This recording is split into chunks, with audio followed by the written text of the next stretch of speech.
Welcome back to Weekend Walkabout in our gardens and years virtually for New Zealand's South Islands, Alps and Shores. This is part 5, Christchurch and the Banks Peninsula. This comes to you from gardenataz.org. I'm Janet McConovich. Stephen Nicola is here today too.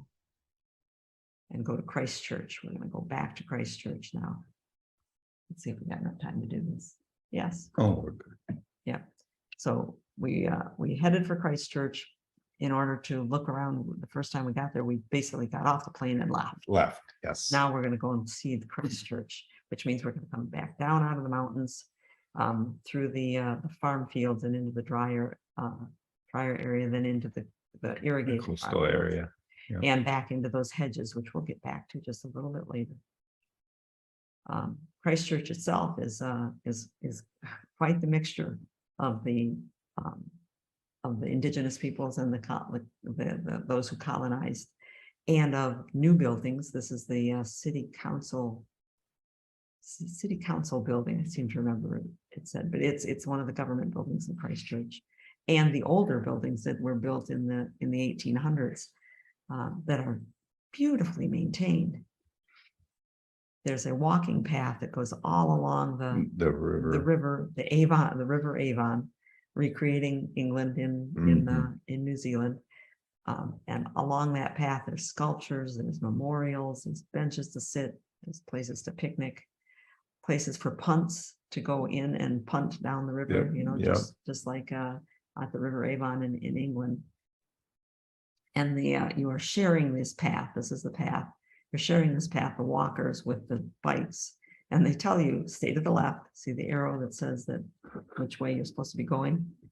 You walk to the left, just like you drive to the left. But I'll tell you, you can't look at the scenery too much, because these bikes and scooters coming along these paths, they are ripping along the paths. So you really have to keep your eyes out. We're constantly telling ourselves, stay to the left, stay to the left, because you walk to the left too. Yeah.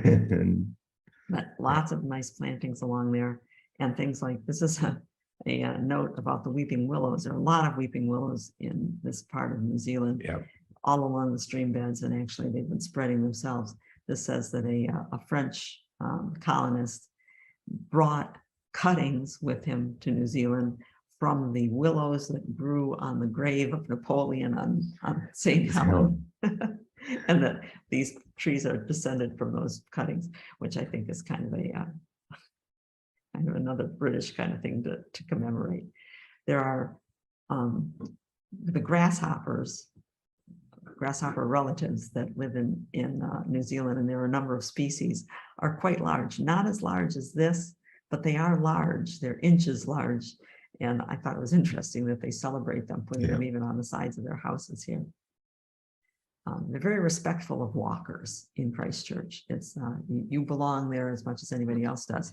So here, where construction is underway, they still provide you a really nice walking path. Yeah, they're safe, they're wide, and they don't close things off and say, find yourself another way. They build for you right out over the bank, so that you can go. And there's a lot of construction that needs to be done.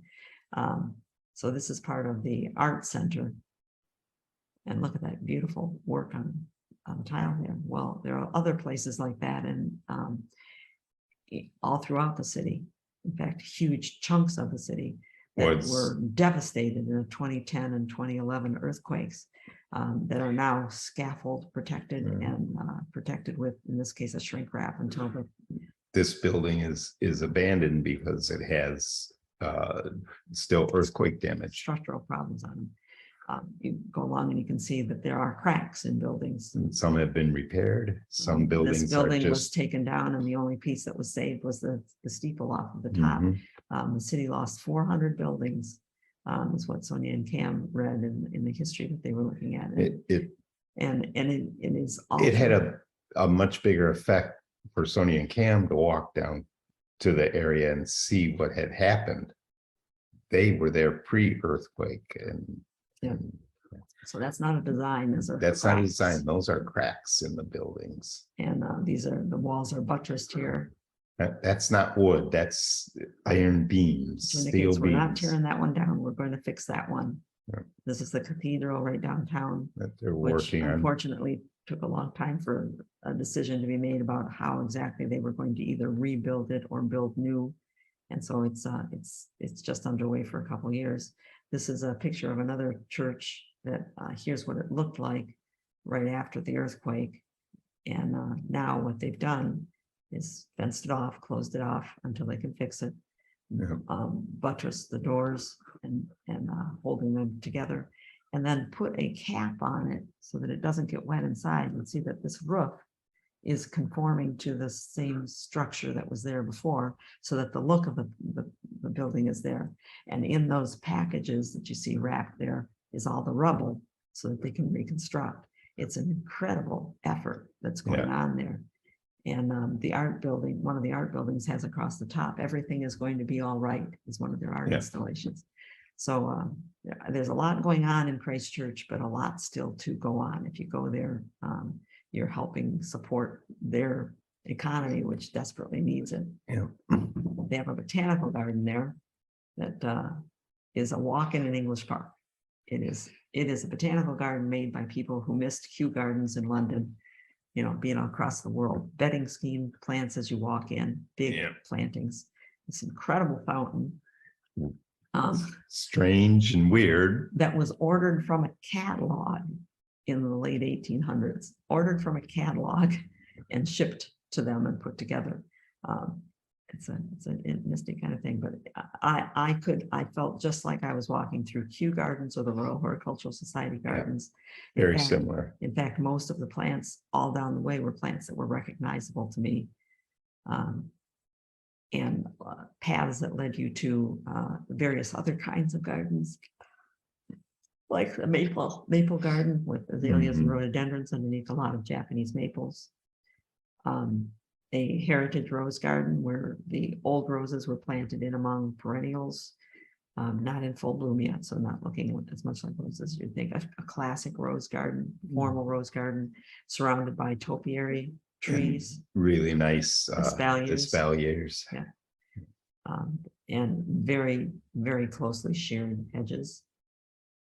A caretaker's house with a cottage garden all around it. It's a beautiful garden. And it does have in it some answers for us. We were looking at this last week at Hobbiton, this red and yellow vine. It is not a fuchsia. It is related to the hibiscus. And those things that are labeled are really nice to see. Yeah. This, however, was not labeled. And the one thing I could tell you about Christchurch is many of the old trees, this is a Monterey cypress, were labeled so you could tell what they were, but a lot of the other plants were not, which bothered me a lot in the New Zealand area. So they have a New Zealand native area in the middle of the garden to walk into, and it is not very well labeled. So I was not, I didn't get too much further. That's another Remu, one of the weeping evergreens. Type plants they have there. But it was beautiful to walk through. It was a little safer than walking in the mountains through those.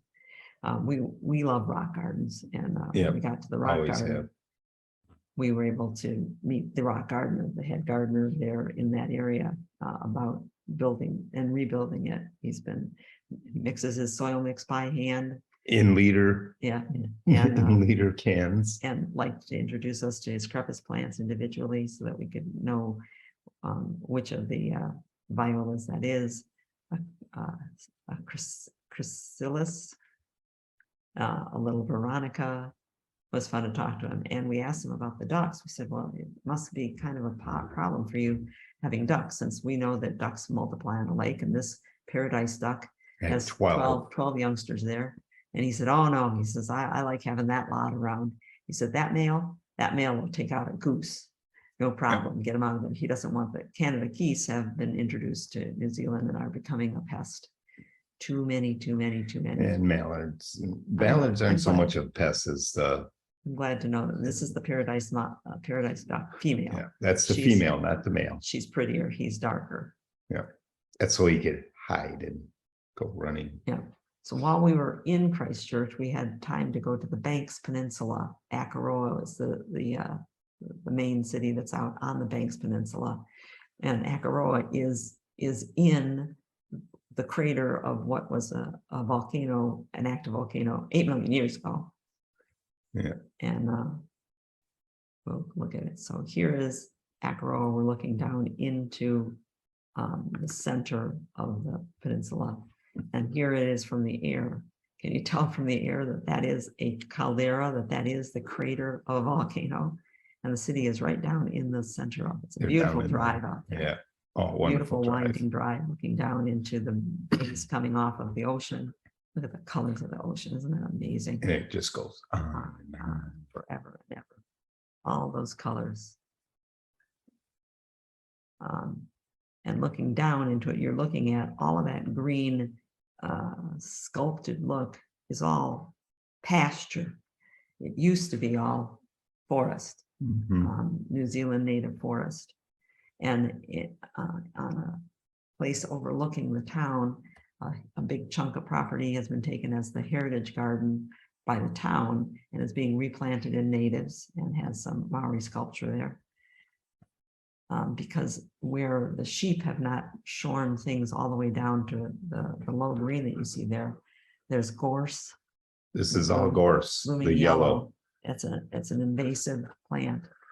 And they're proving on Banks Peninsula that even if you don't take the gorse out, if you supply enough native seed plants and plant around the edges, you can in 40 to 50 years outcompete the gorse, and they're working on doing that. They're working on doing that. I can't tell you how steep the hill was that I was standing on, looking at hundreds of plants planted by the local locals, people, volunteers and school and kids. it's so hard to plant on slopes. And another huge chunk of property. It started with one station, one sheep farm, and has been adding on other pieces since the 80s when it started as the Hinaway Reserve. That is working on turning it all back into native plants. It's a pretty incredible thing to say that's all. That's not soil. That's gorse. That's just covering the hills. And what used to be there were trees like this one. That one might be so it was the name Black Pine, but I can't tell. But the town itself, that's the town. You can see little white flecks. Those are all the houses around the bay. And it's a resort town. Lots of cute shops and restaurants. It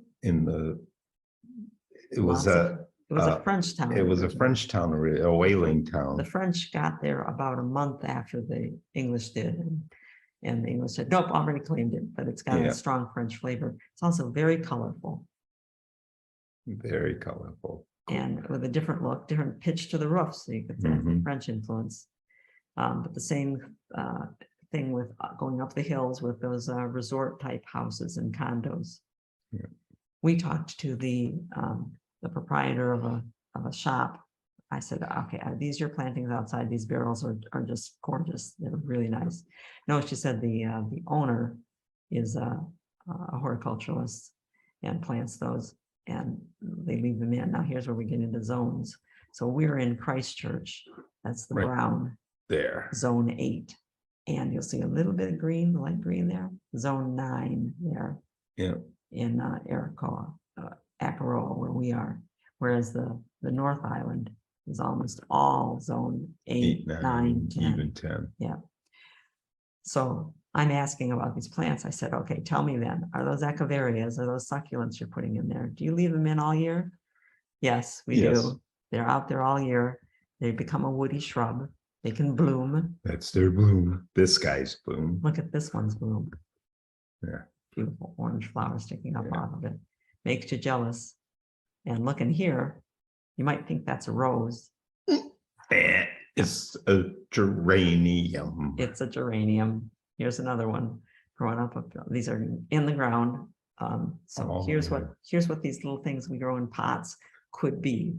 Sometimes when I see this and realize what they could be if they were in their own environment, I feel like I shouldn't even grow them because I must be just trapping a poor soul that doesn't want to be there. And back to there's the wisteria again. And here we're a little further into the bloom. Yep. The blooms are coming out. Blooms are coming and you can see leaves how yet. They've cut everything up here. Like everything that came off of there got cut back to the main branches. So thinking about pruning, we got back to the hedges. So look at this cool head. This is one of those farm field tree hedges that we saw as we flew in. And it's an alternating deciduous and evergreen hedge. A lot of these hedges, there are pines and false cypresses and cypresses. And they are pruned by this. There's a Mower. rotating mower there, and this arm on the back of that truck can Swings swing out and up and prunes those things, Up and down. preferably once a year, according to the nursery owner that we talked to. And we stopped in at a nursery that said that they were hedging and topiary specialists. So I said, let me talk to you about pruning, because I'm trying to decide how a farmer is keeping these hedges pruned when they are 50 feet tall, not exaggerating. It's a 50-foot tall hedge. Well, they hire somebody to come and do it, and they do it with this. Okay, that's it for part 5 of New Zealand South Island. Stay tuned for part 6.